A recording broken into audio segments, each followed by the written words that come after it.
En proposant à des éditeurs des manuscrits de romans depuis pas mal d'années, j'ai connu des fortunes diverses et des mésaventures parfois dignes d'une intrigue policière. Comment, à partir d'un livre qu'on écrit, d'une idée, d'une émotion, on se retrouve plongé dans les méandres de la publication et le monde de l'édition qui devient un sujet de roman comme un autre. J'ai eu envie de pister un manuscrit et de raconter comment ça peut se passer. J'ai eu envie aussi de kidnapper le personnage principal, Damien, qui est un archéologue de renom, de le sortir de son rôle convenu d'universitaire bon genre et de parler de lui autrement, de sa face cachée, loin du jeu social qu'il s'efforce de jouer. Voilà comment est née cette disparition et le jeu de mots qui va avec.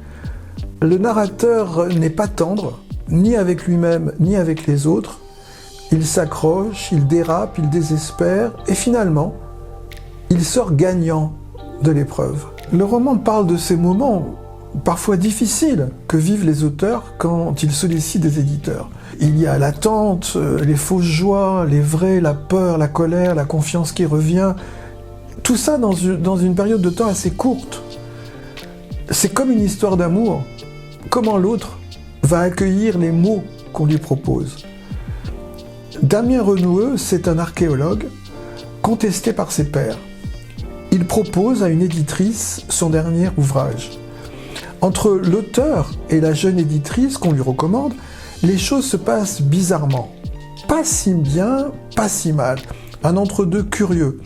Elle lui propose un contrat qui n'arrive pas. Il ne comprend pas. Et pour passer le temps, pour se distraire, se divertir, échapper à toute cette problématique éditoriale, il vend des sous-vêtements. Elle, de son côté, elle court la vie littéraire parisienne à la poursuite d'un grand prix. On est plongé dans une double intimité, celle d'un universitaire et d'un auteur qui s'interroge sur sa carrière chaotique, et celle d'un homme qui cherche à échapper aux excès de sa vie officielle. Il recherche sa place sur Terre en publiant des livres et en vendant curieusement des vêtements pour arrondir ses fins de mois. Et la trouver en définitive, cette place, dans des petits riens. Un chemin escarpé qui surplombe la Méditerranée, comme le chemin de Nietzsche. On pourrait penser, ok, le gars il se plaint de quoi? De ne pas recevoir son contrat? Mais il n'a pas galéré à envoyer son texte à 50 éditeurs, à recevoir des refus désagréables. C'est quand même une sacrée diva, ce type. Il se plaint au final pour pas grand-chose. Dans la disparition, je dirais, les repères sont flous, décalés. Un universitaire qui est vendeur de slips, cherchez l'erreur.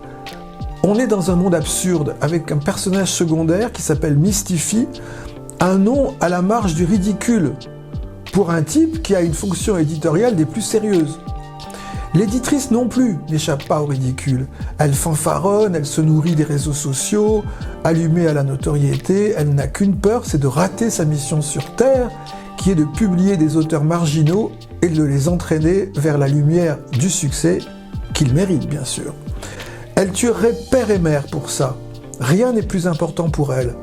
Elle œuvre nuit et jour pour obtenir un grand prix littéraire. Ils ont un point en commun, mes personnages. Ils manquent de simplicité. Ils se la jouent sérieux sur le devant de la scène. Ils communiquent à outrance sur tout, mais en coulisses, ils agissent bizarrement et sans remords. Ils en rajoutent, pas seulement parce que ce sont des personnages de romans, mais parce que l'univers avec eux a quelque chose de déformé. Ils crient leur désarroi, qu'ils soient éditeurs ou acheteurs de caleçons.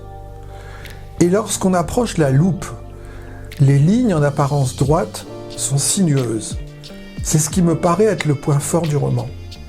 L'entre-soi, le nombrilisme, les coulisses, les officines de pouvoir où la célébrité se vend et impose ses marques sur un postulat de talent et de soumission aux modes, c'est pas surprenant que la maltraitance et les coups tordus finissent par prendre le dessus parfois. Mais jamais pour très longtemps. Une lectrice m'a dit que ça se lisait comme on boit du petit lait. Où avez-vous été chercher cette histoire de vendeur de slip ?» elle m'a demandé. « Ah, si seulement je le savais. »« C'est cocasse !» elle a ajouté. « Ça m'a coupé le souffle. Ça emmène le lecteur dans sa propre intimité. » Donc, elle a aimé l'inclusion d'une autre facette de Damien, vendeur de sous-vêtements autant qu'écrivain. Un autre lecteur est allé dans le même sens. « Nous sommes tous complexes », il m'a écrit. Ça fait du bien d'aérer nos parties cachées. Les personnages sont tous très différents les uns des autres, m'a confié une autre lectrice. Peggy, Maureen, Mystify, Samantha, on a plaisir à les retrouver. On lit ça comme un polar, jusqu'à la fin, jusqu'à ce que les masques tombent.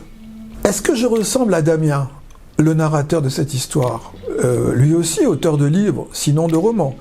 Je dirais 50-50. Ça a failli être de l'autofiction dans une première version que j'ai écrite, et puis non, je m'y suis pas résolu. J'ai préféré m'inventer autrement en échappant à l'autofiction que je trouve parfois trop dramatique. Il faut beaucoup croire en soi pour décider qu'on mérite de parler de soi dans un roman. Un peu, oui, bien sûr, mais pas totalement. Il faut laisser la place aux autres, ne pas les étouffer avec ce qu'on croit être. Déjà, j'ai un nom plus simple que le sien. Je me demande avec quoi il renoue. Damien Renoueux. Il me ressemble, c'est sûr, c'est pas un étranger, il est un peu insolent, comme moi, pas très diplomate, comme moi. L'histoire elle-même qu'il raconte, elle ne m'est pas arrivée sous cette forme. Mais j'ai connu des personnages comme cette éditrice, Evelyne de Bresson. Ça n'a pas été difficile de trouver de l'inspiration dans ma propre vie. Donc, oui, Damien Renoueux, c'est moi. En partie seulement. J'aime bien l'idée qu'il soit mon double, même si dans un prochain livre, je serai quelqu'un d'autre. Il n'a pas besoin de me ressembler en tout point. J'ai jamais été un universitaire passionné de l'Égypte. Un SMS pathétique arriva. Moi, gars discret, 1m90, 75 kg, voix grave, typé hétéro, advienne que pourra. Beau matos. « Tu es riche, non ?» me dit-il totalement hors de propos. « De quoi tu parles, là ? Qui va hériter ? De quoi tu te mêles ? Tu te rases le cul ? Si tu continues, je te bloque. C'est quoi de me parler comme ça ? Fous-moi la paix. » Voilà le niveau auquel parfois mes acheteurs potentiels me font descendre. Loin de mes préoccupations éditoriales les plus sérieuses. Mon commerce, indéniablement, attire des natures complexes, voire complotistes.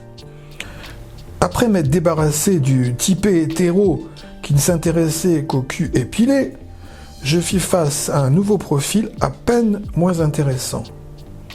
Mec fétichiste de sous-vêtements, articles de sport et hautes tenues osées, adore mater et aussi m'exhiber. Avis aux amateurs, 66 ans, look juvénile. Désolé, lui répondis-je. Je ne fais que vendre des sous-vêtements, hein, vous n'avez pas frappé à la bonne porte. Quel est votre métier ? J'étudie les civilisations. Ah, le sexe est notre besoin principal, monsieur. Étudier les civilisations ne vous aidera pas à être heureux. C'est bien pour ça que je vends aussi des slips à domicile, mais il y a des limites. Vous n'avez pas besoin d'étudier les civilisations. Contentez-vous de vendre ce qui vous plaît. Moi, je suis un gars non genré. Et alors ? Vous avez des sous-vêtements qui correspondent à cette catégorie ? Non genrés ? On en reparlera. Hein. Vous n'avez pas frappé à la bonne porte, mais si ça vous intéresse toujours, je peux vous vendre des slips. Ce faux acheteur écarté, j'ai reçu un message encore plus glauque. À croire qu'il se donne le mot certains jours. C'est à celui qui osera aller le plus loin, alors que moi je ne fais que mon boulot. Est-ce que je peux venir essayer avec ma femme ? Vous n'êtes plus un enfant, il me semble. C'est pas la question. On peut venir ou pas ? J'avais perdu suffisamment de temps, mais pour qui ils me prennent à la fin ? Pour la première fois, j'envisageais de mettre un terme à mon commerce en ligne pour me consacrer davantage à celui de mes livres.